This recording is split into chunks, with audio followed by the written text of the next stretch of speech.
buenos días. Hola, ¿Cuál es tu nombre? Citlali Urtiz. Bueno, nosotros venimos del campus de Catepec de Unitec y mi equipo está conformado por 4 personas: Saraí, Catherine, Joshua y yo, Laura. ¿En qué modelo estás especializado? Mira, yo trabajo 2 modelos, que es el modelo cognitivo-conductual y en ocasiones el psicoanalítico. ¿En qué instituciones te realizaste tus estudios profesionales? En la Universidad Nacional Autónoma de México, en la Facultad de Psicología. ¿Conoces o manejas alguna técnica para esa especialidad, para ese enfoque? Sí, el cognitivo-conductual. Sí. ¿Cuánto tiempo tienes experiencia en este enfoque? Aproximadamente 12 años desde que salí de la facultad, porque empecé a especializarme. ¿Cuál es la técnica que regularmente utilizas para este enfoque? La cognitivo-conductual la trabajo las primeras, depende, porque tiene que ver con el paciente, qué es lo que puedes aplicar con cada paciente. Hay pacientes con los que solamente puedes utilizar la cognitivo-conductual, depende de la sintomatología que presenten. O también puedes, en mi caso, puedo utilizar la psicoanalítica, depende de lo que se vaya a trabajar en la sesión. Cuando utilizo la cognitivo-conductual, las primeras 2 o 3 sesiones, lo que llevo a cabo es un análisis funcional, que es ver cuál es la sintomatología que presentan, realizando una entrevista de la afectación que pueden tener cognitiva, la afectación que pueden tener en su conducta, y también ver qué estrategias voy a utilizar y aproximadamente cuántas sesiones me va a llevar realizar ese trabajo. ¿Cuáles son los objetivos para esta técnica? Pues mira, los objetivos, yo creo que en todos los modelos terapéuticos, es poder lograr que los pacientes puedan contener la emoción que están presentando, para que puedan tener, tú los dotas como de herramientas para que ellos puedan manejar su vida de una mejor manera. ¿Cuáles son los alcances que has tenido en esta técnica? Mira, por ejemplo, en la cognitivo-conductual ves resultados que puedes palpar, o sea que sí se pueden observar, porque lo que haces es modificar una conducta negativa y poderla, cambiarla a una mejor conducta. Eso es lo que se trabaja en lo cognitivo-conductual, es reestructurar, haces una reestructuración del pensamiento, que es a través de las herramientas o a través de la que utilizo más es la terapia racional emotiva, que forma parte del modelo terapéutico cognitivo-conductual, que es una modificación de pensamiento, modificar un pensamiento irracional por uno racional.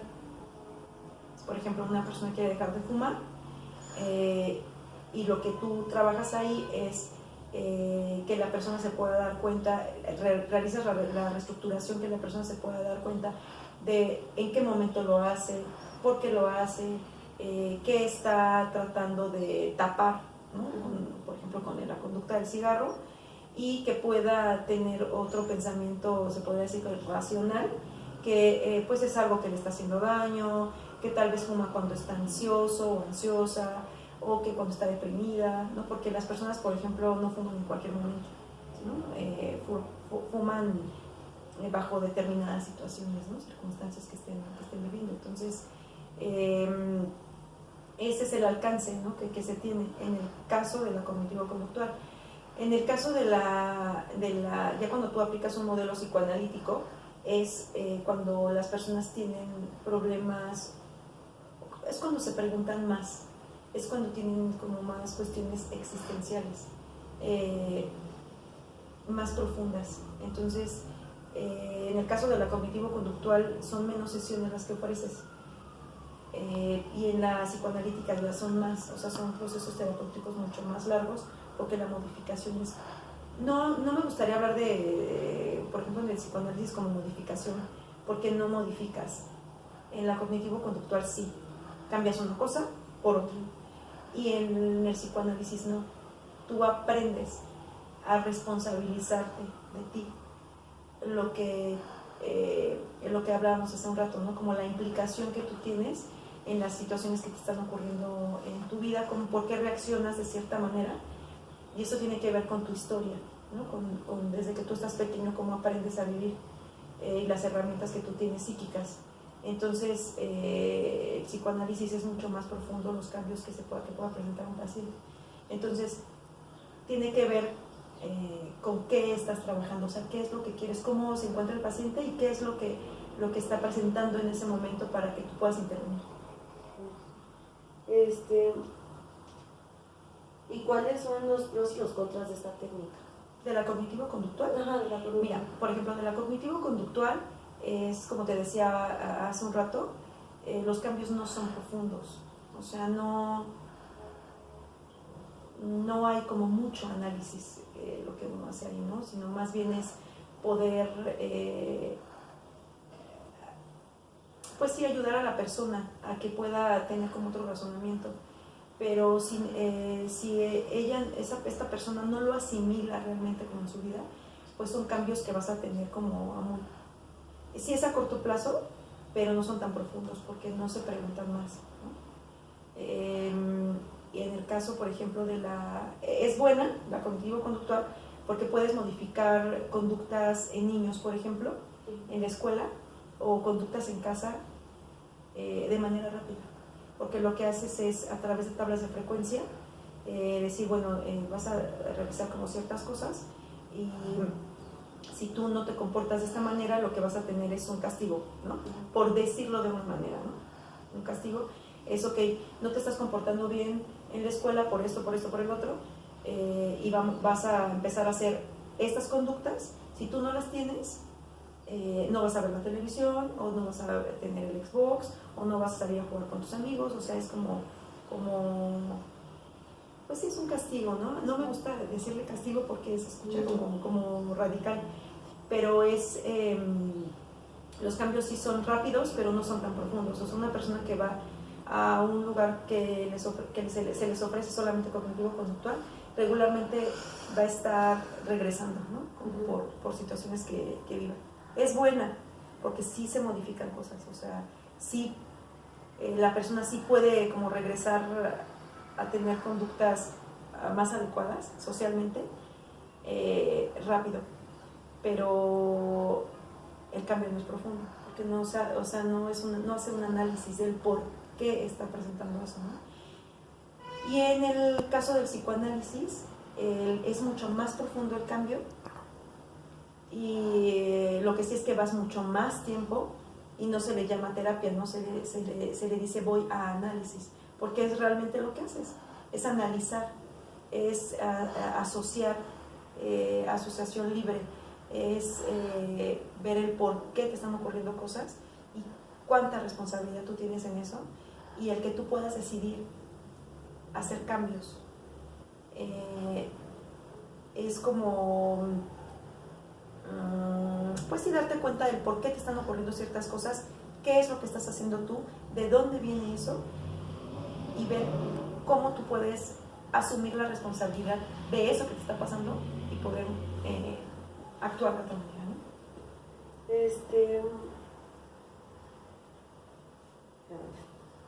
¿Cuál es el fin de la técnica? ¿Qué es como que en qué momento se debería de aplicar exactamente? Ok, ¿en qué momento lo tienes que aplicar? Por ejemplo, lo que te decía, de acuerdo a la sintomatología del paciente.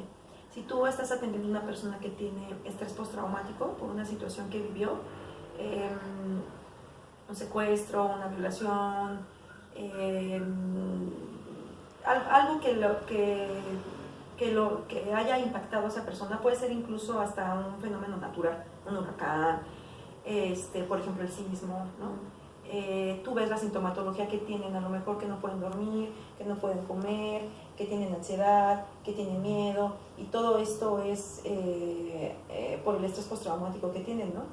el estrés postraumático tiene que ver con ansiedad. Entonces, lo que tú haces ahí es que la persona pueda analizar que no es real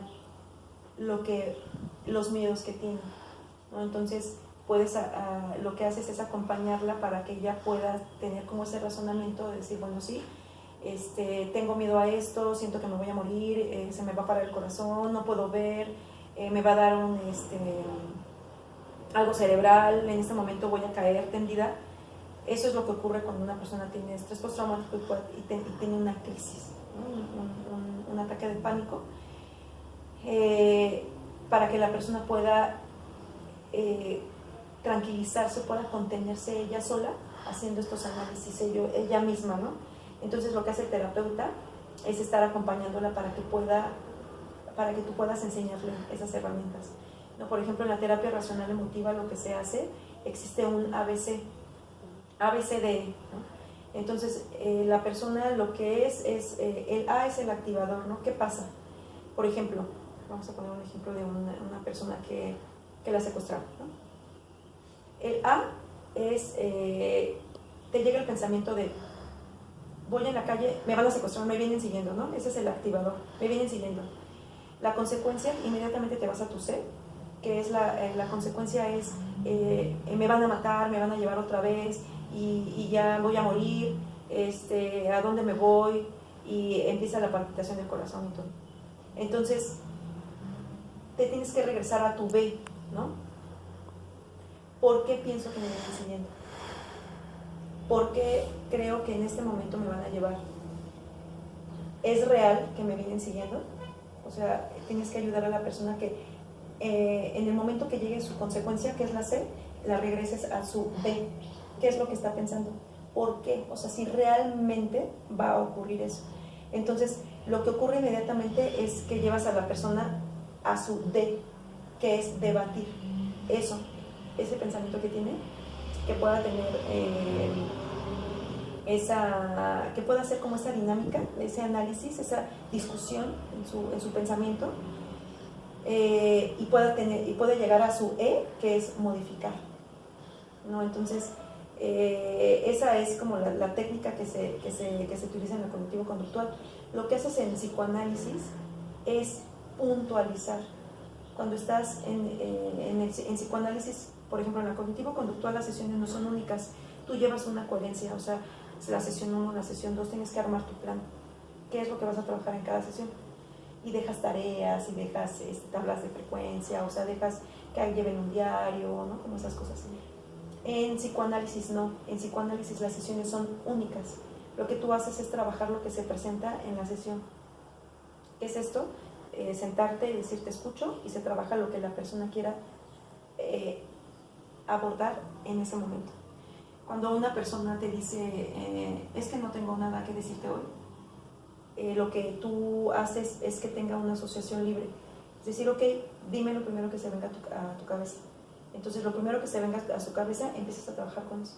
Entonces, lo que tú haces en ese momento es permitir, como bajas los mecanismos de defensa y permites que la persona tenga una asociación libre. Y regularmente te va a decir lo que más me importa, ¿eh? O sea, cuando tú le dices a una persona, dime lo primero que se venga a tu cabeza, ese es el tema.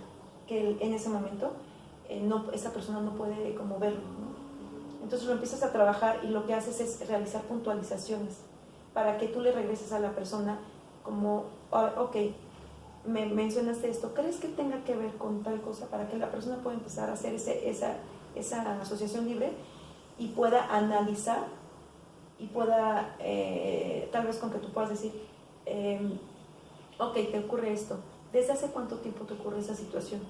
No, pues cuando yo estaba chiquito. Entonces lo que haces es regresarla para que esa persona pueda observar en su historia de dónde viene lo que está viviendo, ¿no? Entonces,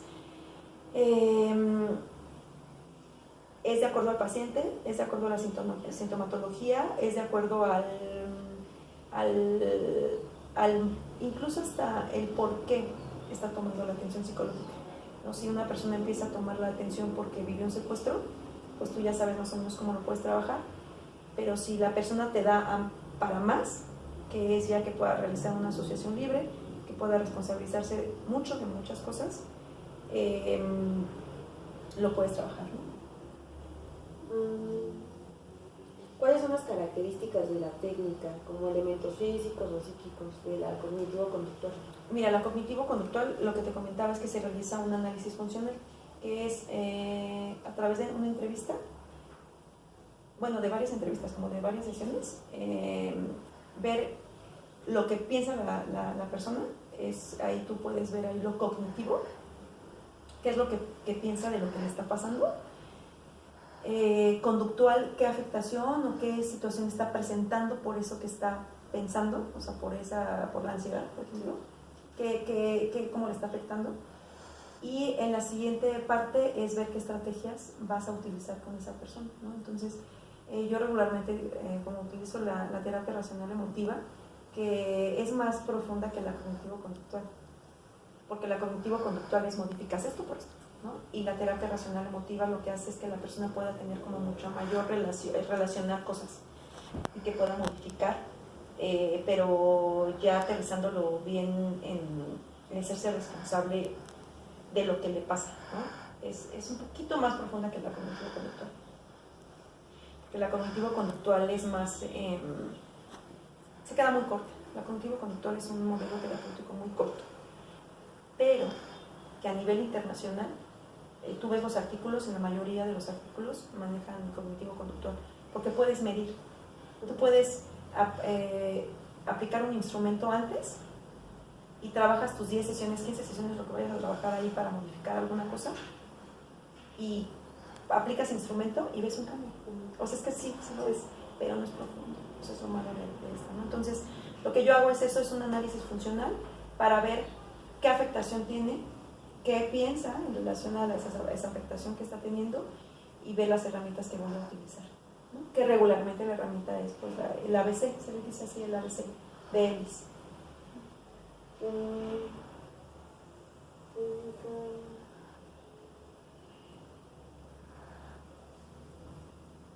¿Qué características tiene que tener la población para para que le puedan aplicar esta técnica? La cognitivo-conductual la puedes aplicar en niños, la puedes aplicar en adolescentes y la puedes aplicar en adultos. No hay mucho qué característica puede tener la persona. Lo que tiene que ver en cognitivo-conductual tiene que ver con que quiera ir a la sesión, porque muchas veces no quieren ir. Entonces, si no quieren ir, es bien difícil. Por ejemplo, los niños, pues no quieren ir, ¿no? Pero sí puedes tener modificación ahí de conducta con los niños, porque aplicas tablas de frecuencia, y pues como están recibiendo un castigo por lo que están haciendo mal, por decirlo de una manera, pues hay modificación. Pero por ejemplo en el psicoanálisis también tiene que ver con que quieran ir, tiene que ver con la disposición que tenga la persona para comprometerse con su cambio. Si la persona no se compromete con su cambio, pues no. Entonces, en general, es eso lo que deben de tener como la población que vas a atender. En el caso cognitivo-conductual, no es tanto que veas que la persona tenga un coeficiente intelectual alto para que pueda realizar cambios. Esa es la diferencia, por ejemplo, con el psicoanálisis. Cuando tú vas a psicoanálisis regularmente son como unas 3, 5 sesiones que te está observando tu psicoanalista para ver si eres candidato a estar en análisis, porque tienes que realizar asociación libre. Entonces, no todas las personas pueden hacer eso. No todas las personas. Una persona que va a psicoanálisis tiene que tener un coeficiente intelectual medio, normal, o sea, de normal a alto, para que pueda realizar estos análisis, ¿no? Entonces, yo lo único que observo en la cognitivo-conductual es la sintomatología que estén presentando, esa característica, ¿no? Como que qué está presentando el paciente, y para aplicar psicoanálisis, qué tanto puede realizar esa asociación, qué tanto puede preguntarse más cosas que otra población, que no, porque hay mucha gente, la gente en el mundo va sin preguntarse nada, y hay otras personas que se preguntan mucho y son candidatos para psicoanálisis. Las personas que se preguntan mucho son candidatos, pero pues sí tiene que ver con la disposición y con el coeficiente intelectual. ¿Qué tipo de patologías se aplica? ¿Para qué tipo de patologías se aplicarían estas ¿El modelo? Ajá. El cognitivo-conductual regularmente se utiliza en instancias públicas, también en consultorios privados, para situaciones a lo mejor, por ejemplo en el gobierno, lo que aplican es el cognitivo-conductual para cuestiones de delitos, para violación, para ansiedad, estrés postraumático, tricotilomanía, las personas que se arrancan el cabello, tiene que ver con ansiedad, trastornos de ansiedad. Puedes aplicar esta, ¿no? Como la cognitivo-conductual. Y el psicoanálisis lo aplicas, lo que te comentaba, para personas que están buscando cambios más profundos. Y en la técnica de cognitivo-conductual, en esa técnica se puede entrar cualquier persona que tenga cualquier tipo de trastorno, se le puede aplicar con cualquier. Si es una cuestión psiquiátrica, por ejemplo, que tenga ya un trastorno, es regularmente lo que aplicas, es la cognitivo-conductual. Cuando son, bueno, no lo sé, una persona también que tiene esquizofrenia puedes aplicar psicoanálisis, también lo puedes hacer, porque ya tiene que ver con un montón de cosas, pero sí lo puedes aplicar en cualquiera, en depresión, en ansiedad, porque lo que vas a hacer es modificar pensamientos, la cognitivo-conductual. En psicoanálisis también lo puedes hacer porque la sintomatología sí lo puedes hacer, por ejemplo, en secuestro, si una persona vive en un secuestro, puedes aplicar cognitivo-conductual para reducir la sintomatología de ansiedad o del estrés postraumático que pueda presentar, pero cuando tú ya estás en sesión te das cuenta que la persona te puede dar más, ¿no? Te puede dar más, puede realizar mayor cambio, porque una persona que presenta cierta sintomatología o cierto trastorno no tiene que ver nada más con una situación que está viviendo en ese momento, sino con cómo percibe el mundo, con su historia. Entonces ya lo puedes aplicar con otros modelos terapéuticos. Yo solamente manejo esos dos. Tú sabes que hay muchos. Yo pues no comparto como mucha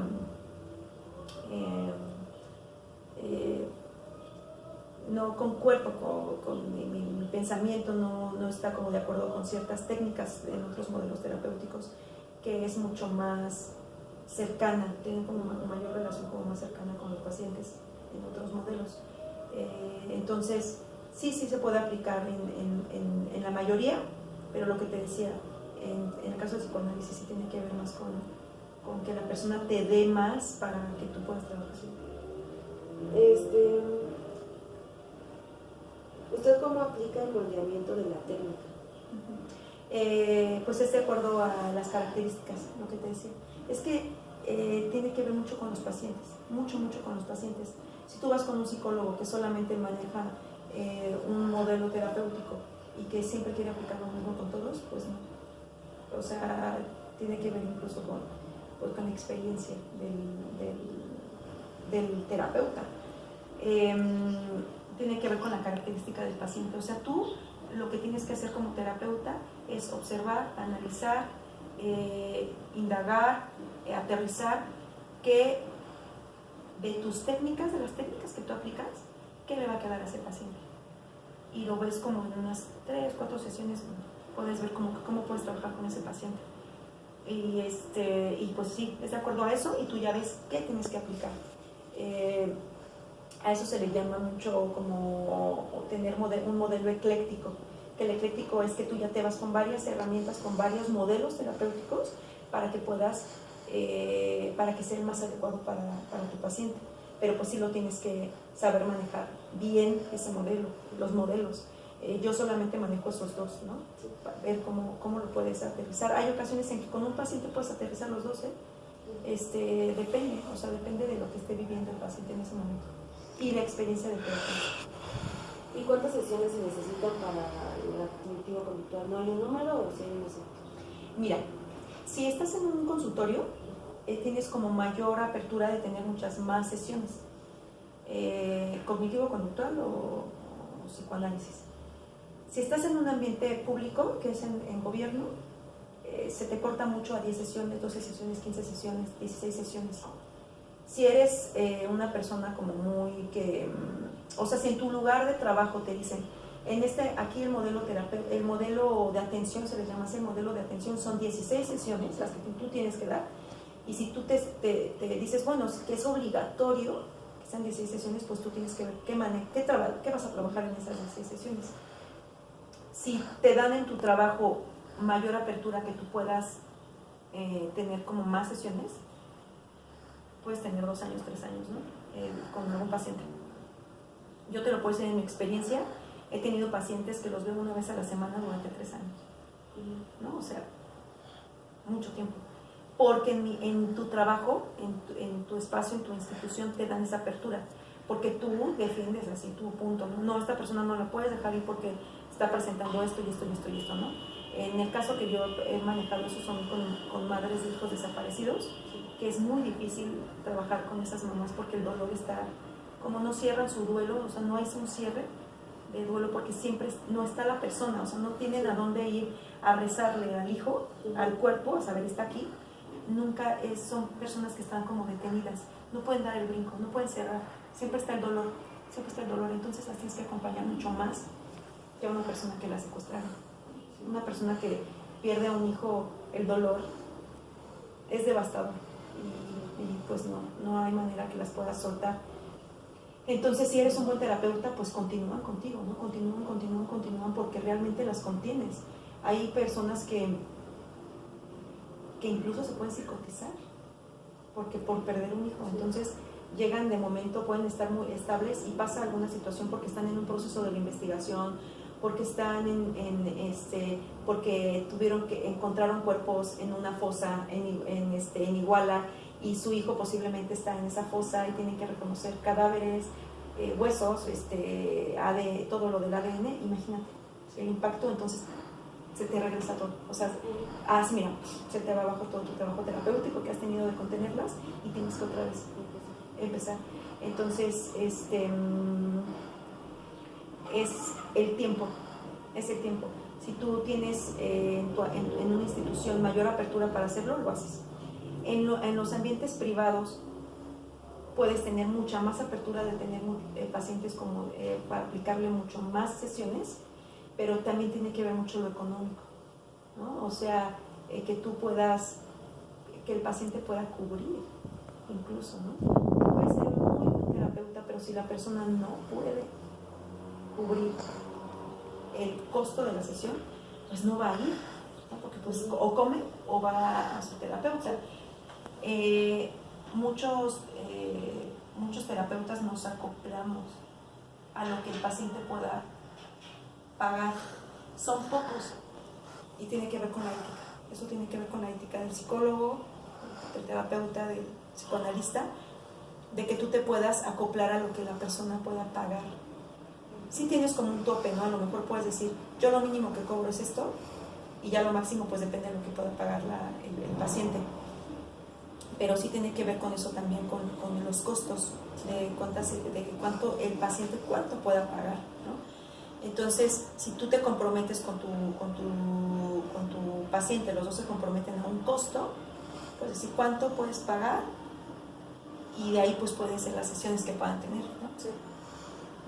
No hay un número como tal, tiene que ver con un montón de cosas que a lo largo del tiempo tú te das cuenta. No hay un número como tal. Si es en una institución, pues se te corta muchísimo a 12 sesiones, 15 sesiones.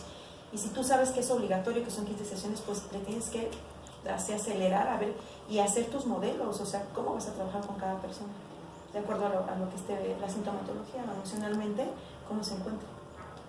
Y bueno, eso es todo. Ya terminado. Gracias por permitirme hacer otra vez una entrevista. Sí, esta sí te borró. Sí. No importa. Gracias. Sí, de nada. Ya.